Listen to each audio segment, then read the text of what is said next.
las profecías que se encuentran en Daniel, que él dice la Biblia que las escribía pero no las entendía. Incluso en algunas ocasiones se le dice, escríbelas, séllalas, porque esto no es para tu tiempo.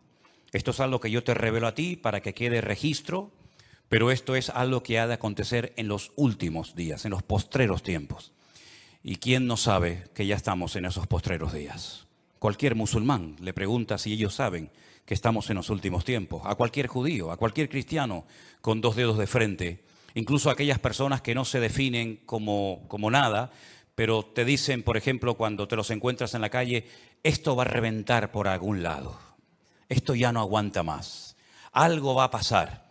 Bueno, gracias al Señor, nosotros los creyentes podemos estar en paz en medio de la tormenta porque sabemos lo que va a suceder. Y para eso tenemos la palabra de Dios. Oramos en esta tarde, queridos hermanos, pidiendo la bendición de nuestro Dios para este mensaje.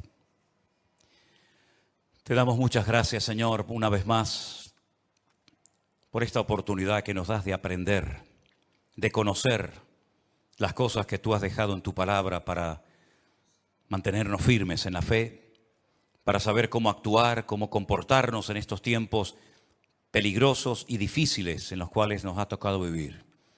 Señor, abre nuestro entendimiento para que podamos comprender tu palabra y podamos en esta tarde, Señor, ser fortalecidos en nuestra fe, en nuestra comunión contigo, y que esta palabra sea de bendición para todos los que la van a escuchar, tanto hoy como en cualquier otro momento.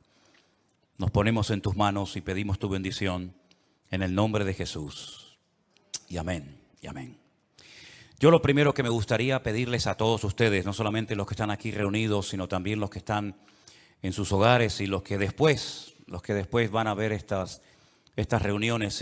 No sé si se han dado cuenta, pero en las últimas semanas han habido centenares, cientos de miles de personas que debido a todo lo que está ocurriendo se han metido seguramente en muchas otras páginas, ¿no? Pero yo hablo de lo que nos atañe a nosotros, a ver qué es lo que está sucediendo, a ver qué es lo que está pasando.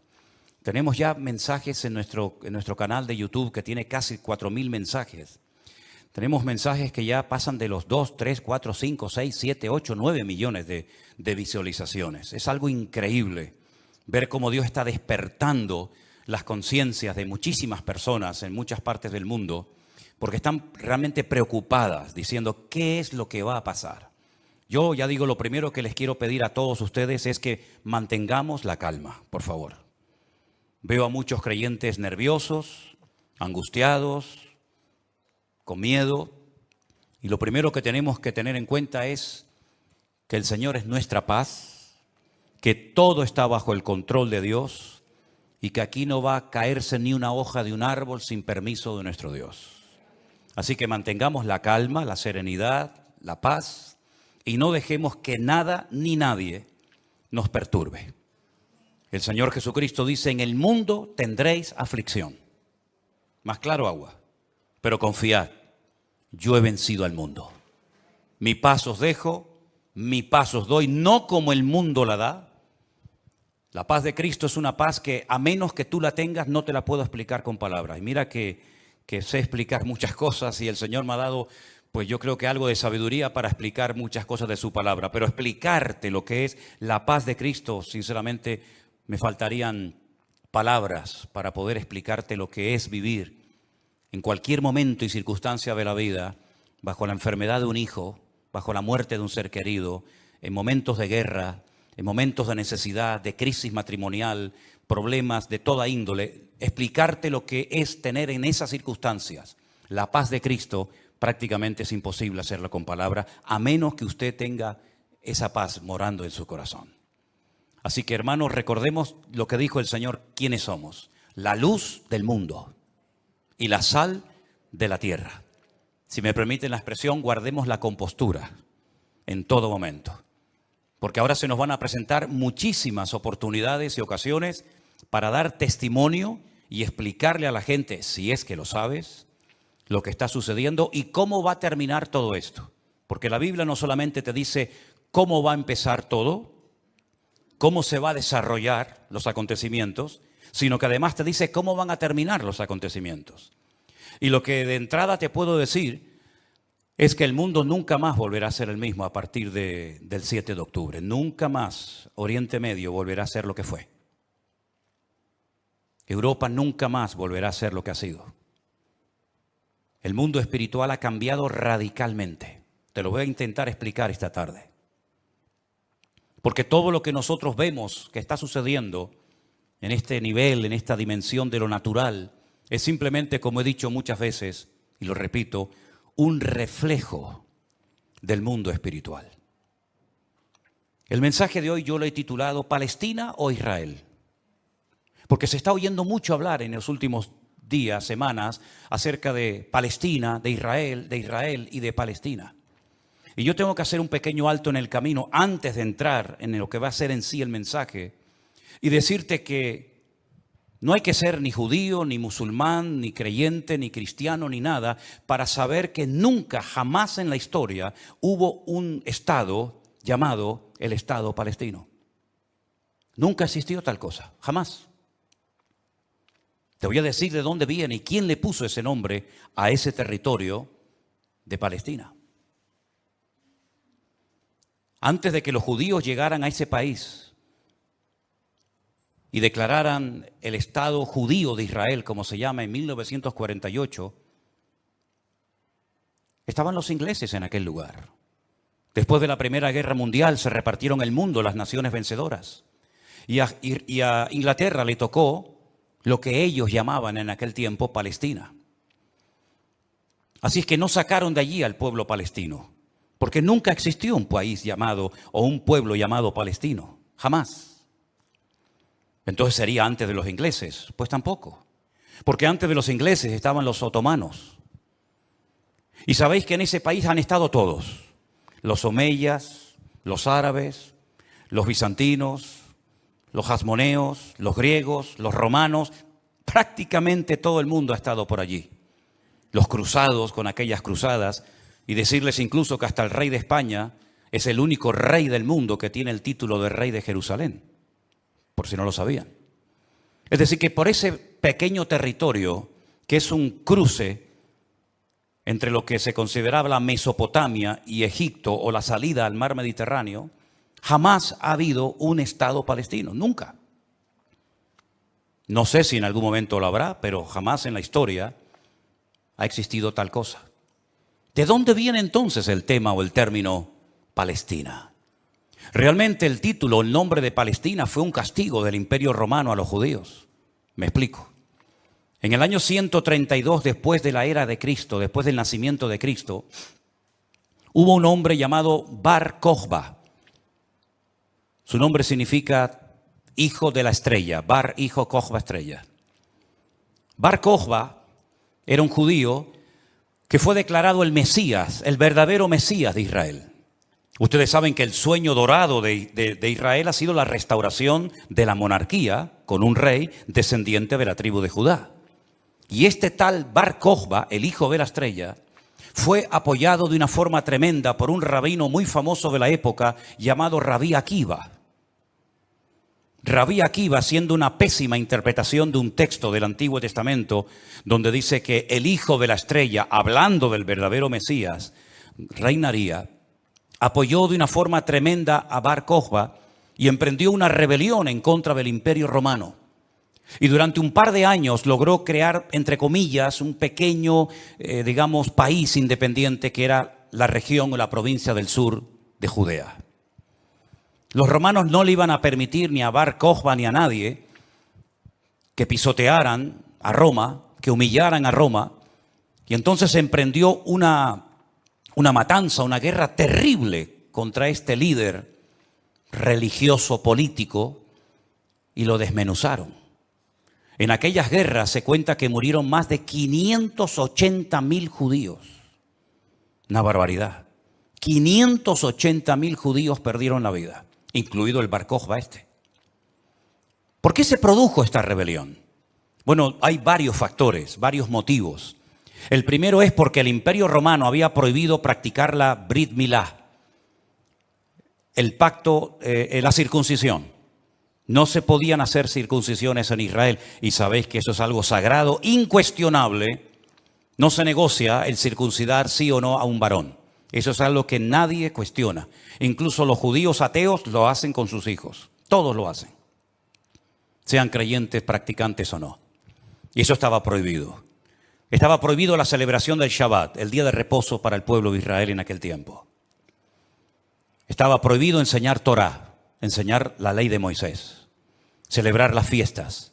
Y para colmo, como ya Jerusalén había sido destruida, totalmente destruida en el año 70 por el hijo del emperador Vespasiano, Tito, la destruyó y cumplió la profecía que Cristo había dicho en Mateo capítulo 24. ¿Veis todo esto? No quedará piedra sobre piedra que no sea destruida. En el año 70 se cumplió literalmente esa palabra profética que Cristo le había dicho a sus discípulos y que la encontramos en Mateo 24. Y la ciudad de Jerusalén fue destruida completamente, incluido lógicamente el templo.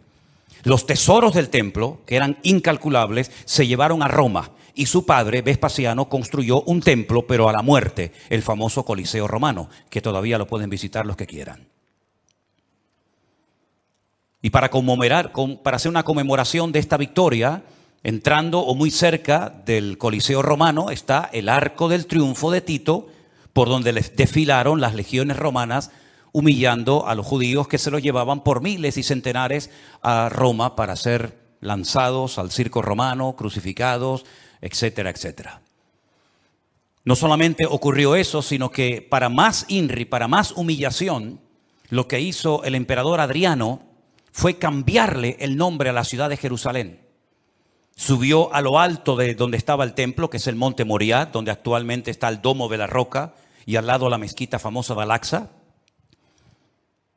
Y allí puso un templo a Júpiter, una de las divinidades más adoradas y queridas de Roma. Y le cambió el nombre de Jerusalén por Aelia Capitolina. Y ese fue el nombre que le pusieron. Esto fue una humillación tan grande que no pudieron soportar semejante humillación parte de la tribu de Judá que estaba todavía en aquel tiempo allí, que decidieron emprender una rebelión en contra de Roma. Y en el 132, este hombre, Bar Kokhba, se atrevió a plantarle cara al Imperio Romano. Y durante un par de años tuvo, éxito, pero finalmente fue despedazada y arrasada completamente ese país. El rabino que la apoyó, el rabí Akiva, lo llevaron a Cesarea la Marítima. Digo la Marítima porque sabéis que en los tiempos de la Biblia había dos ciudades que se llamaban Cesarea, Cesarea de Filipo al norte y Cesarea la Marítima al lado del mar Mediterráneo. Y allí con peines de hierro al rojo vivo le arrancaron toda la piel y lo torturaron hasta la muerte a rabí Akiva. Y ya se acabó cualquier otra posibilidad de rebelarse, de levantarse contra el Imperio Romano. Queda un pequeño reducto de judíos, rebeldes, pero bueno, ese es tema para otro día. Y entonces, para humillar más a ese país, para que nunca nadie pudiera recordar que un día hubo una ciudad llamada Jerusalén, que ahora se iba a llamar, ya hacía años que se llamaba Aelia Capitolina, al país se le puso Filistea, tierra de filisteos. Y de ahí viene la palabra, el origen de la palabra Palestina. Fue un castigo de Roma a los judíos para que nunca más nadie pudiera echar de menos un país llamado Israel. Y esa es la historia del nombre Palestina. Y por allí, ya digo, han pasado todas las civilizaciones, culturas, religiones, imperios, cruzados, etcétera, etcétera. Pero nunca, a pesar de que Roma le puso a ese país Palestina o tierra de filisteos, jamás hubo un estado propio, gobernado, libre, independiente, llamado el Estado de Palestina. Jamás lo ha habido, nunca. Y no hay ni que ser cristiano para entender esto. Cualquier persona lo sabe perfectamente. Por lo tanto, cuando hace unos días un señor dijo que Jesús era palestino, yo le pediría a los que son de ese país que se pongan en contacto con su embajador o con su presidente y le corrijan a este señor, porque Palestina no existía en la época del Señor Jesús. Hay que decirle a este señor que Jesús era de la tribu de Judá.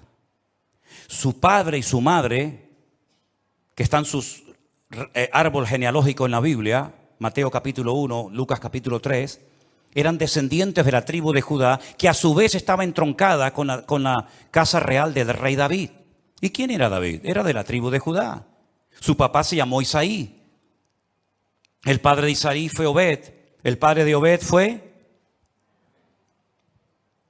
Booz. Y Booz era el hijo de Rahab, que se casó con Salmón, que era del pueblo de Israel. Por lo tanto, Jesús era judío. Por eso lo circuncidaron a los 8 días. Por eso subía a Jerusalén 3 veces al año, para celebrar las fiestas que la Torá de Moisés indicaba que tenían que subir a Jerusalén.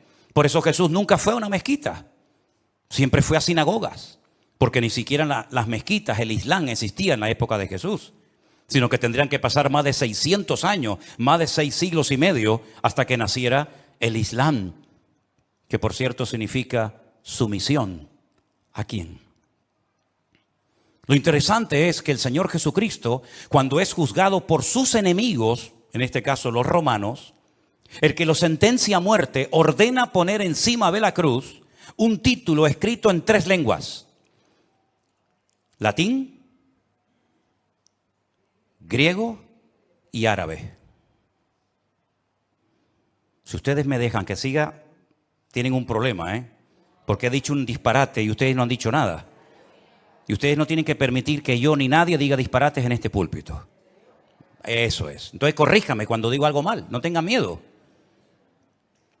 El Poncio Pilato dijo, de encima de su cruz tienen que poner un cartel en latín, el idioma de los romanos, en griego, la lengua internacional de la época, y en hebreo, que es el idioma que habla este pueblo, que diga: Jesús Nazareno, Rey de los judíos.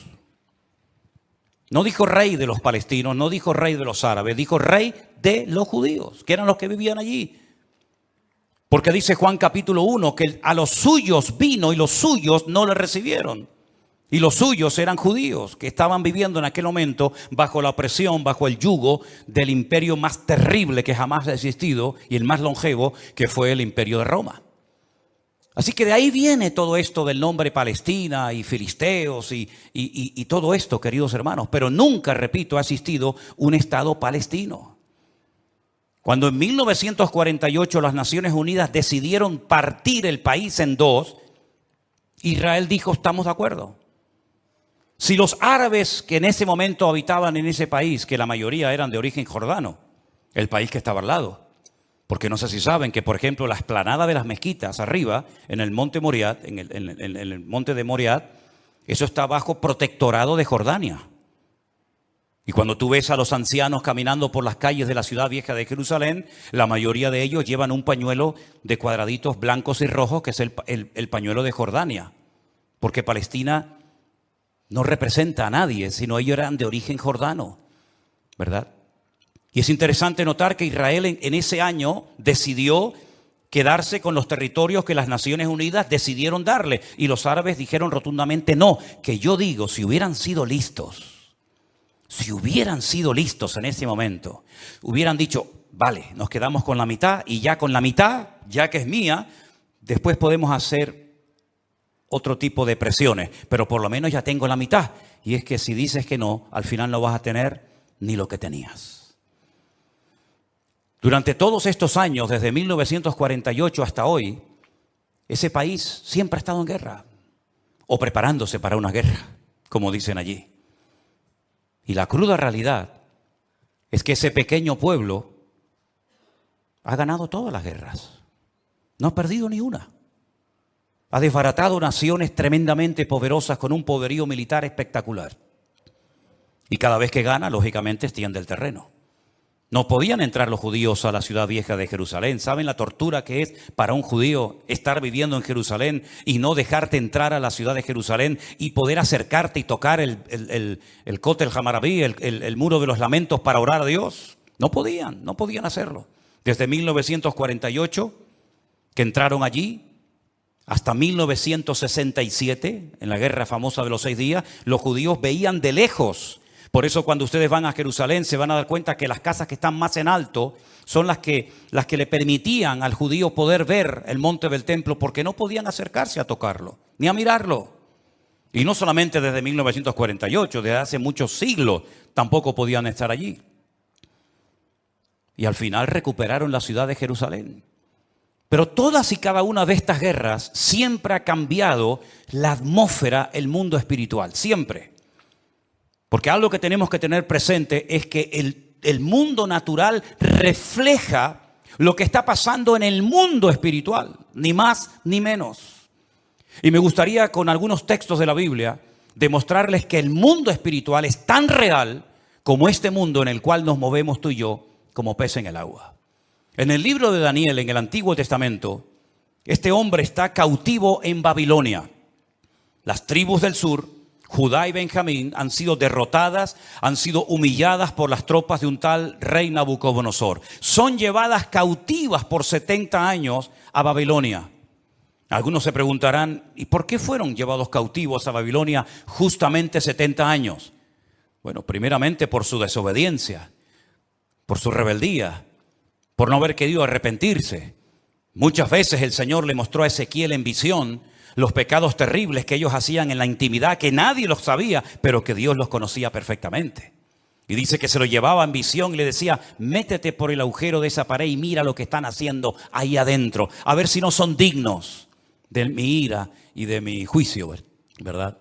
Y por 70 años son llevados a Babilonia para que la tierra descanse en una celebración que todavía, en una ley que todavía los religiosos, los agricultores religiosos practican, otros no. Y es la ley de la Shemitah. La Shemitah es una ley que obliga al agricultor, al que se dedica a los labores del campo, a dejar reposar la tierra un año entero. No se puede trabajar la tierra. Nosotros estuvimos este año, creo que fue este año, el año pasado, y veíamos muchos campos muy bonitos, muy bien arados, muy bien trabajados, y otros campos totalmente como abandonados, llenos de malas hierbas, y nos decían, estos son los campos de los agricultores religiosos que no van a trabajar durante este año. Por la ley de la Shemitah, que es el descanso de la tierra. Dios preparó un día a la semana para el descanso del hombre, para que usted no sea una máquina de trabajar y trabajar y trabajar, sino que también reconozca que hay un Dios que creó el universo, la tierra, y nos da la familia y los hijos para disfrutar, y no que usted se ponga con 70, 80 o más años de la vida, y lo único que ha hecho en toda su vida es pagar deuda, comprar cosas y trabajar ¿verdad? Como un esclavo, y al final se le fue la vida trabajando, cuando el Señor dice, detente, cesa toda actividad. Y descansa como mínimo tú, tus empleados, tus bestias, tus animales durante un día a la semana. Y así reconocen la obra creadora de Dios y así renuevas tu fuerza para empezar una nueva semana con la bendición de Dios. Pero también la tierra, el Señor la cuida, porque dice la Biblia que la tierra es de Dios, no es del hombre. La tierra de Israel no es de los judíos. La tierra de Israel, ese territorio tan pequeñito, no es de los palestinos. ¿Quién es el dueño de la tierra? Es Dios, lo dice en su palabra. Del Señor es la tierra y su plenitud. Y dice la Biblia que durante los 490 años que vivieron allí cuando entraron con Josué, nunca cumplieron la ley del reposo de la tierra. Por lo tanto, la tierra necesitaba descansar 70 años. 70 por 7, ¿cuánto es? 490. Después de los 70 años de cautiverio, logran volver otra vez a su país, restauran el muro, restauran la ciudad, restauran el templo, vuelven otra vez a la vida normal, digamos. Pero sin embargo, antes de salir, hay un hombre llamado Daniel que escribió un libro extraordinario, donde él nos habla de cosas que habían ocurrido, que les habían llevado a esta situación terrible, y cosas que iban a ocurrir en el futuro. Pero una de las cosas que Daniel cuenta muy interesante es el conflicto, la guerra, la realidad del mundo espiritual. Por ejemplo, podríamos leer muchos pasajes, pero en Daniel capítulo 10, a partir del versículo 12, la palabra de Dios dice así. Entonces me dijo, Daniel, no temas, porque desde el primer día que dispusiste tu corazón a entender y a humillarte en la presencia de tu Dios, fueron oídas tus palabras y a causa de tus palabras yo he venido. Está hablando con un ángel que se le ha presentado a Daniel, ¿sí? Mas el príncipe del reino de Persia se me opuso durante 21 días. Pero he aquí Miguel, uno de los principales príncipes, vino para ayudarme y quedé allí con los reyes de Persia. Intentaremos explicar esto lo mejor posible. He venido para hacerte saber lo que ha de venir a tu pueblo en los postreros días. Porque la visión es para esos días. No es para el tiempo de Daniel, es para los postreros, los tiempos finales. Mientras me decía estas palabras, estaba yo con los ojos puestos en tierra, enmudecido. Pero he aquí uno con semejanza de hijo de hombre tocó mis labios. Entonces abrí mi boca y hablé y dije al que estaba delante de mí: Señor mío, con la visión me han sobrevenido dolores y no me queda fuerza. ¿Cómo pues podrá el siervo de mi Señor hablar con mi Señor? Porque al instante me faltó la fuerza y no me quedó aliento. Y aquel que tenía semejanza de hombre me tocó otra vez y me fortaleció y me dijo: muy amado, no temas, la paz sea contigo, esfuérzate y aliéntate. Y mientras él me hablaba, recobré las fuerzas y dije: hable mi Señor, porque me has fortalecido. Y me dijo: ¿sabes por qué he venido a ti? Pues ahora tengo que volver para pelear contra el príncipe de Persia. Y al terminar con él, con el príncipe de Grecia, que vendrá. Pero yo te declararé lo que está escrito en el libro de la verdad, y ninguno me ayuda contra ellos sino Miguel, vuestro príncipe. Aquí está hablando de príncipe, el príncipe de Grecia, el príncipe de Persia. Habla de un arcángel tremendamente poderoso que aparece en pocas ocasiones en la Biblia, llamado Miguel, que dice que es el príncipe que protege al pueblo de Israel de ser aniquilado y destruido. Porque una cosa que les quiero decir y que os quede clara, y me da igual si estáis de acuerdo o no, me da igual, créame, pero te lo tengo que decir.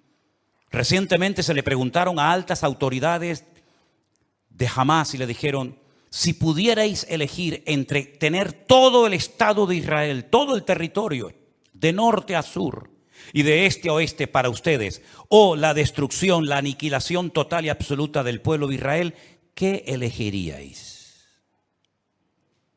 ¿Sabe la respuesta, no? Preferimos que no exista ni un solo judío sobre la faz de la tierra antes de quedarnos con todo su territorio.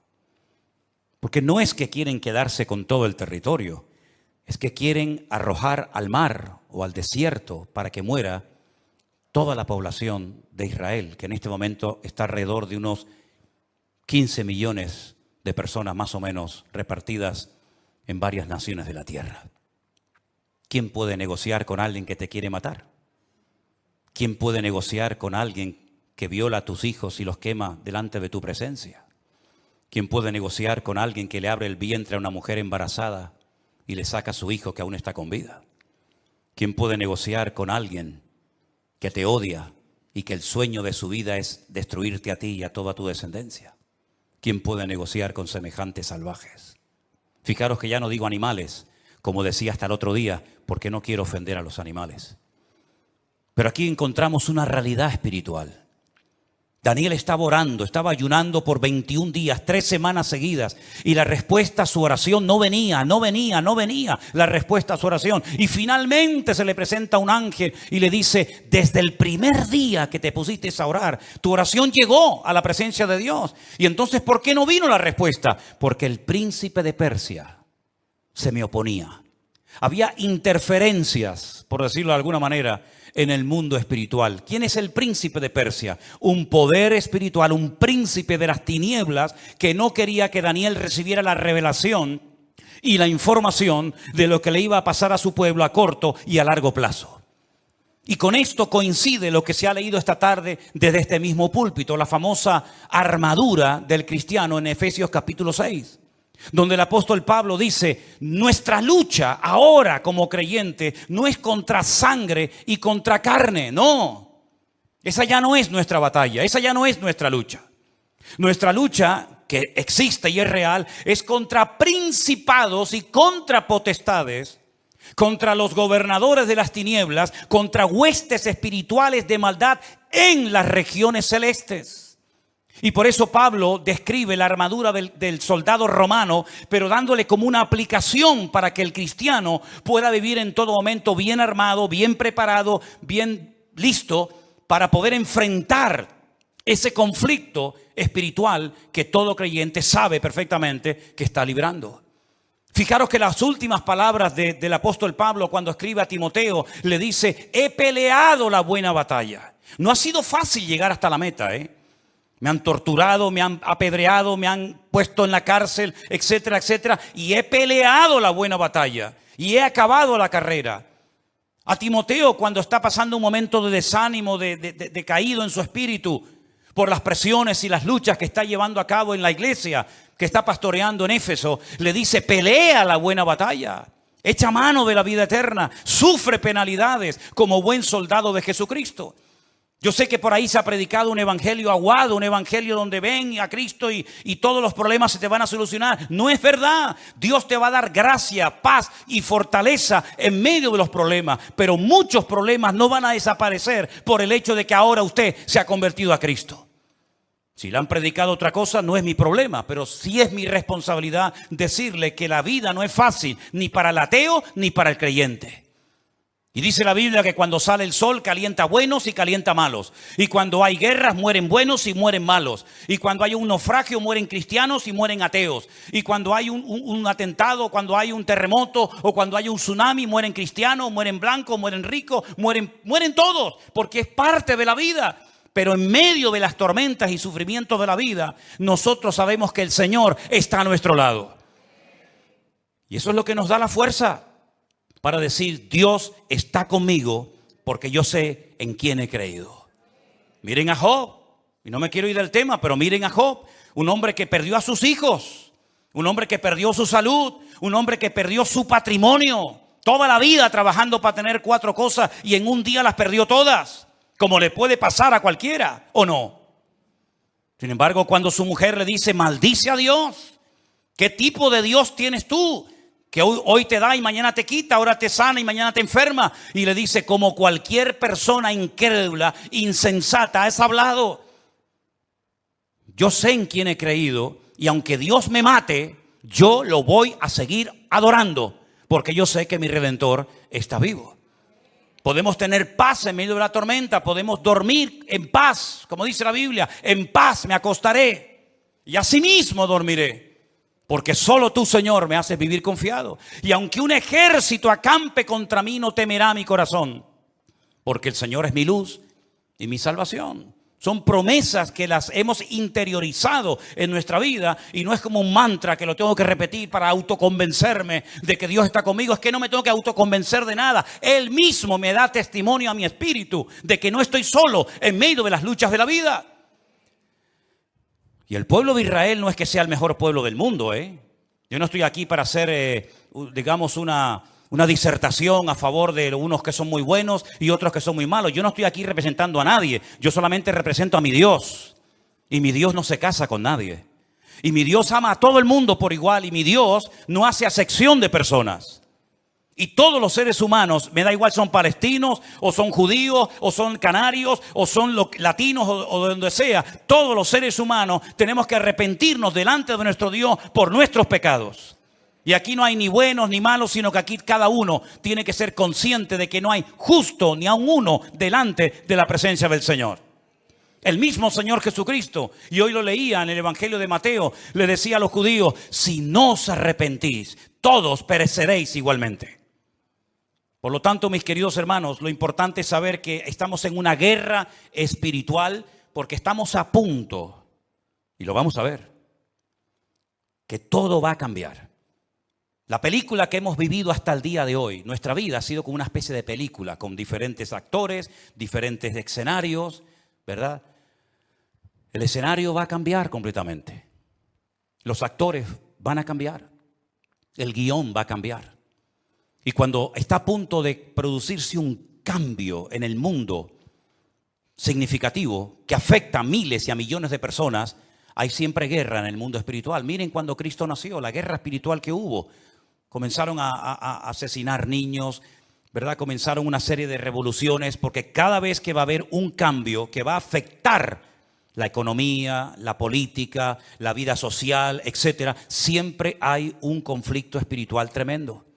Daniel estaba orando porque quedaba pocos años, poco tiempo. Probablemente estaba por el año 68, máximo al 69 de la liberación, ¿verdad?, del pueblo. Y Daniel estaba no preocupado, pero sí indagando, leyendo las escrituras, orando y ayunando, porque sabía que se avecinaba, se oteaba en el horizonte un cambio tremendamente significativo. Miles de personas por fin iban a poder volver otra vez a su país. Iba a haber una masa de gente que iba a ir de un lugar a otro. Y esos cambios, hermano, no se producen por casualidad. Esto que estamos viendo, que ayer llegaron 1000 al Hierro, el otro día 600 a Lanzarote, el otro día no sé cuántos al Hierro, todo eso no es producto de la casualidad. Satanás está cambiando la escena mundial. Y lo vamos a notar en pocos días, en pocas semanas. Esto va a ser completamente diferente. Y los que tengamos la oportunidad y el privilegio de volver a Israel, porque vamos a volver a Israel, no nos vamos a encontrar al Israel que hemos conocido por más de 20 años. Nos vamos a encontrar a la gente de una forma diferente, una actitud diferente, una atmósfera completamente diferente, porque estamos en una guerra espiritual tremenda. Cuando se lee la famosa armadura del cristiano, se enfatiza mucho que la espada es la palabra de Dios, el yelmo o el casco del soldado representa la salvación, el escudo representa la fe. Pero si ustedes prestan atención a esa armadura de la cual Pablo nos está hablando aquí en Efesios capítulo 6, lo primero que él hace cuando escribe la carta es orar para que los ojos de vuestro entendimiento sean alumbrados y tengáis espíritu de sabiduría y de revelación en el conocimiento de Él. Pablo dice que a los incrédulos Satanás les cegó el entendimiento. Y uno dice, ¿cómo? ¿Cómo es posible que gente tan inteligente, capaz de hacer cosas tremendas, cuando le hablas de la Biblia no se enteran de nada? Son como ciegos, como analfabetos espiritualmente hablando. Capaz que el tipo es un matemático, un científico espectacular, pero cuando le hablas de las cosas del reino, de las cosas espirituales, dice que para él son locura, no las entiende. Yo incluso he hablado con muchísimos rabinos judíos que se saben libros de memoria de la Biblia y les he hablado, por ejemplo, de Daniel y me dicen literalmente, no entiendo lo que estoy leyendo, no lo entiendo. Uno se queda sorprendido porque se cumple lo que dijo Isaías. Dale esto al que sabe leer y te dirá, no lo entiendo. Y Pablo dice que esta armadura representa la verdad, la justicia, la paz, la fe, la salvación y la palabra de Dios. Fíjate qué palabras tan interesantes. Dice que ceñid vuestros lomos con la verdad, con la coraza de justicia, calzados los pies con el apresto del evangelio de la paz, coger el escudo de la fe, tomad el yelmo de la salvación y la espada del Espíritu, que es la palabra de Dios.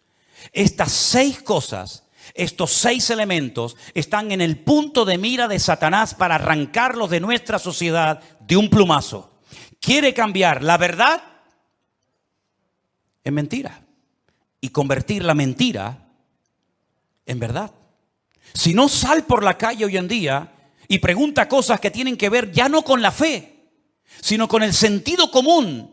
Y te vas a dar cuenta que hay gente que cree en mentiras creyendo 100% que son grandes verdades. Y las grandes verdades las cuestionan y las echan a un lado porque dicen, eso no es verdad, eso es mentira. Esa es una de las estrategias del diablo, bombardear, dinamitar las escuelas, las universidades, incluso también, como no, las iglesias, la familia, los gobiernos, la política, el arte, la pintura, la literatura, todo, para que al final la sociedad siga creyendo más en las mentiras que en las verdades.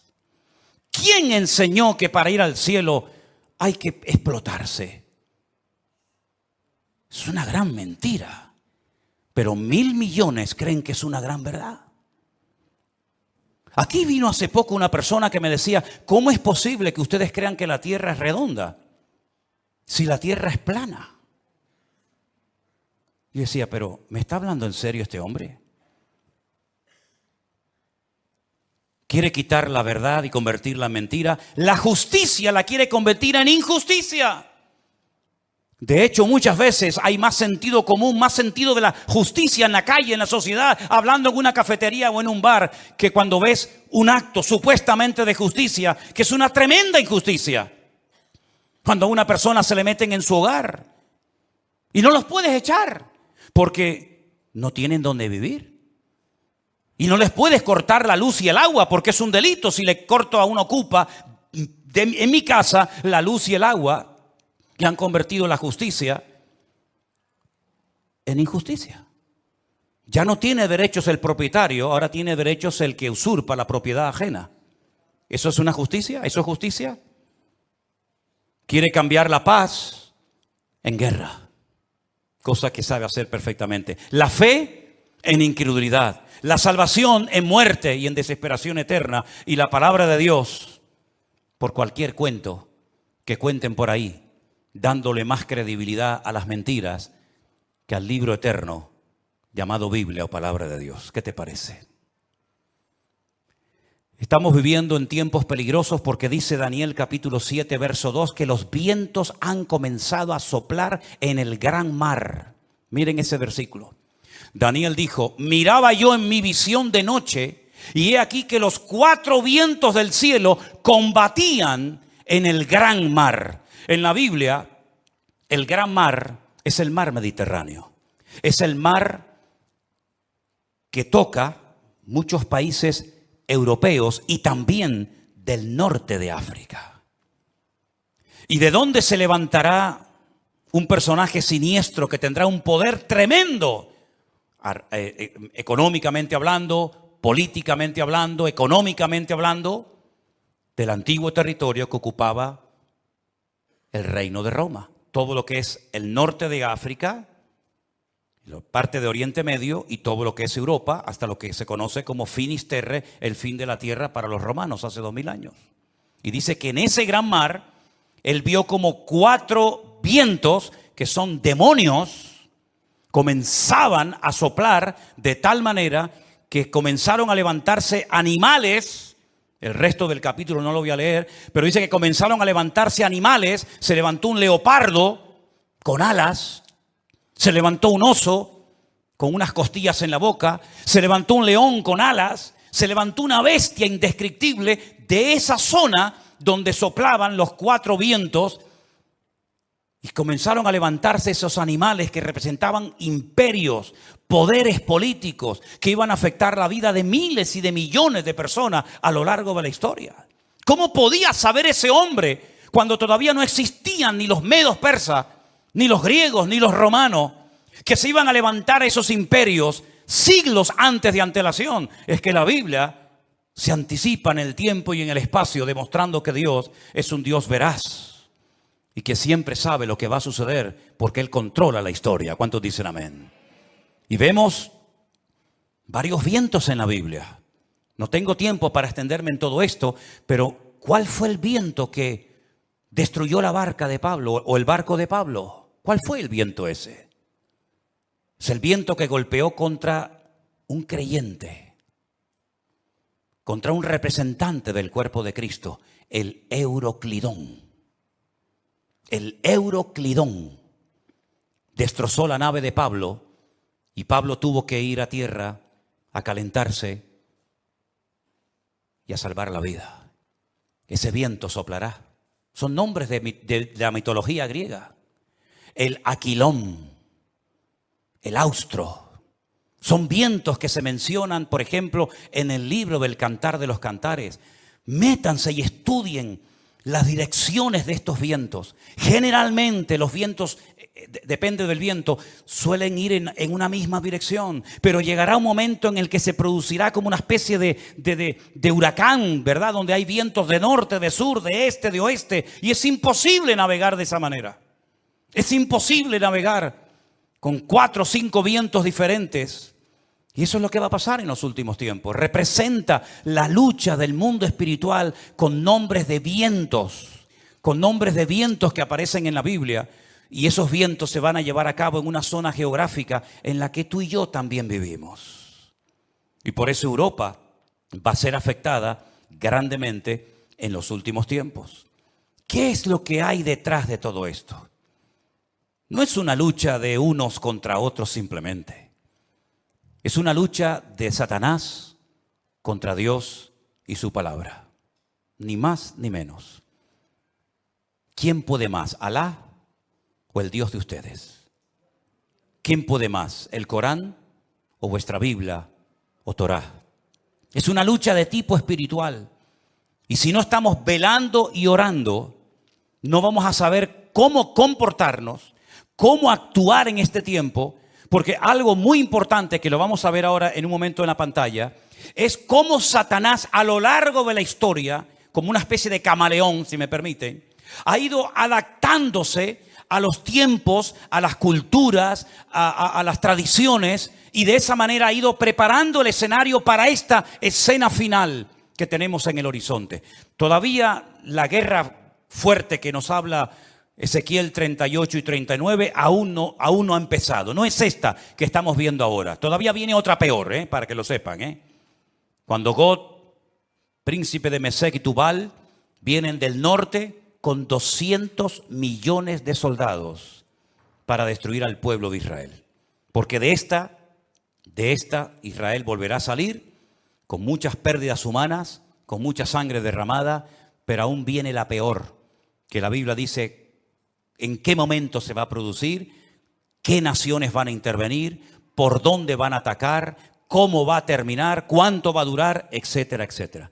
Pero tengo una lista que se la voy a poner ahí en la pantalla. Espero que estas características del diablo de los últimos tiempos las tengan en cuenta, porque esta es la forma como Satanás ha decidido actuar en nuestra generación. Primero, lograr los objetivos deshumanizando a la humanidad. Eso ya es una realidad entre nosotros. El objetivo, lo que se pretende alcanzar, está por encima de cualquier precio de vida humana. Si mueren 1000, da igual, traemos otros 1000. Si son 10.000, traemos otros 10.000. Es como cuando los romanos estaban al pie de la montaña de Masada. ¿Se acuerdan en Masada, en el desierto de Judea? Dice la Biblia que había arriba en Masada un reducto de judíos que no querían rendirse. Ellos rodearon la muralla de Masada y comenzaron durante años y años y años a echar tierra para construir una rampa que todavía se puede ver, y por esa rampa subieron ¿cómo se llama? El aparato ese de madera grande. Ahora ya lo diré.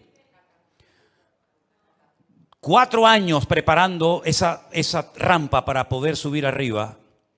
Dice la Biblia que la iglesia es columna y baluarte. Ahí está, ya me vino. El baluarte. El baluarte era esa torre de madera que iban arrastrando los esclavos. Dentro iba llena de soldados y cuando llegaba arriba se abrían las compuertas y salían para atacar. 4 años preparando esa rampa de tierra. ¿Cuántos murieron? Miles. Muchos de los que estaban trabajando al pie de la montaña eran familiares, conocidos, vecinos o amigos de los que estaban arriba, rodeados por las legiones romanas. Hay una película de Peter O'Toole que se llama Masada. Véanla para que vean la historia. Qué interesante.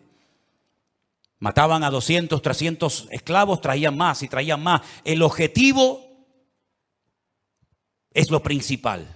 No importa cuántos mueran para alcanzar el objetivo. Esa es una estrategia del diablo que le está saliendo de maravilla. Y es la misma estrategia que están utilizando estas personas hoy en día. El fin justifica a los medios. La vida humana no tiene ningún valor. El objetivo es lo principal. Número 2. La ambición prevalece por encima del respeto a la vida. Voy a conseguir mi objetivo y alcanzar mis metas a toda costa. Me da igual si tengo que torturar, matar, me da exactamente igual. La ambición, la arrogancia de mi corazón es tan poderosa, es tan fuerte, que si tengo que hacer lo que haga falta, lo hago. Número 3. Alcanzar lo divino olvidando lo humano. Si para ir al cielo y tener las 90 que dicen que voy a tener allá arriba, tengo que asesinar a todos estos, estoy dispuesto a hacerlo, porque lo divino, lo que yo creo que es lo divino, prevalece sobre lo humano. Una estrategia diabólica terrible. Cuando hace unos días vi en un reportaje que hicieron y le preguntaban a unos niños de entre 8 o 10 años, ¿qué quieren ser cuando sean grandes? Y decían, nosotros queremos ir al cielo. Por eso queremos prepararnos y convertirnos en mártires. Una criatura que lo que tiene que hacer es jugar y disfrutar de la vida. Lo divino ha desplazado toda racionalidad o todo raciocinio. Es el mundo al revés. La tecnología de la desinformación. España es número 1 en esto, España es capaz de ponerte una imagen que no tiene nada que ver con lo que está hablando.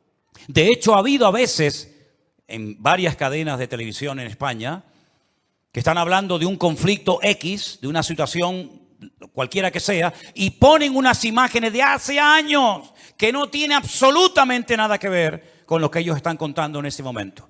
Como tienen el poder de quitar, de poner, de añadir, de etcétera, y cuando venga la inteligencia esta que llaman, ¿cómo es?